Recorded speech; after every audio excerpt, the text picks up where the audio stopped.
Good evening, ladies and gentlemen. Tonight, we invite you to immerse yourself in a chilling short horror story, The Curse of the Midnight Forest. In the outskirts of a small town in America, there was a forest known as the Midnight Forest. It was a place where light never penetrated, not even during the day. The locals knew better than to venture into its depths after sundown. Tales of eerie whispers, shadowy figures darting between the trees, and lost souls forever trapped within its darkness were passed down through generations. Jared, a young adventurer, dismissed these stories as nothing more than local folklore designed to frighten children. On one moonlit night, driven by curiosity and a desire to debunk the myths, he decided to enter the Midnight Forest, determined to uncover the truth. The forest was unsettlingly quiet, with only the rustling of leaves and the crunching of twigs underfoot. The air was thick, heavy with the scent of damp earth and decay. A chill ran down Jared's spine, but he shrugged it off, attributing it to the cool night air. Then he heard it, a faint laugh, soft and chilling, as though someone was standing right behind him. Spinning around, he saw nothing but darkness. His heart pounded, but he pressed on, determined not to be swayed by fear. The laughter came again, closer this time. Jared tightened his grip on his flashlight, the beam barely piercing the oppressive darkness.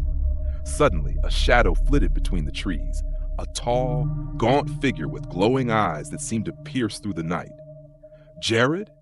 A raspy voice whispered, calling his name from the depths of the forest.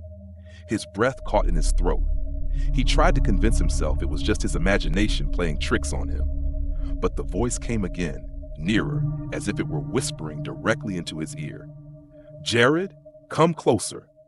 Compelled by a mix of fear and fascination, he followed the voice deeper into the forest. The figure led him to a clearing bathed in a ghostly light, revealing a decrepit wooden cabin. The door creaked on its hinges, and a faint glow flickered from within. Summoning his courage, Jared stepped inside.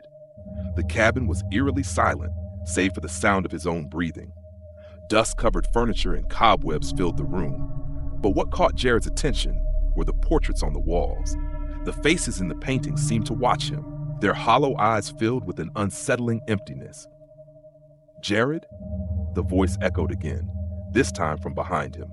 He turned and found himself face to face with the figure. It was a woman, her face deathly pale, with eyes as black as the void. Her lips curled into a grotesque smile. "You shouldn't have come here," she whispered, her voice like the rustling of leaves in the wind. "You'll never leave." Jared stumbled back, only to find the door had closed behind him. The cabin began to tremble, the walls reverberating with the cacophony of sinister laughter, as if countless spirits were mocking him from the shadows. Desperate, he tried to force the door open, but it wouldn't budge. The woman stepped closer, her eyes locking onto his. "You belong to this place now," she murmured, her words like a curse. From the darkness, cold, skeletal hands emerged, grabbing at him, pulling him deeper into the heart of the cabin. Jared's screams echoed in the night, but the darkness quickly swallowed them whole. The flickering light of the oil lamp extinguished, and the cabin fell silent once more. The next morning, the townsfolk found Jared's flashlight at the edge of the forest, but he was nowhere to be found. No one dared to search the Midnight Forest, knowing that once someone was taken, they were never seen again.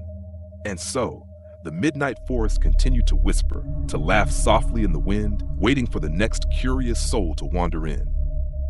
The lost spirits, bound by the forest's curse, roamed endlessly, their whispers and shadows a constant reminder of the dark secrets hidden within. Thank you to all the listeners for daring to tune in. Goodbye, and we eagerly await your presence in the shadows of our next story.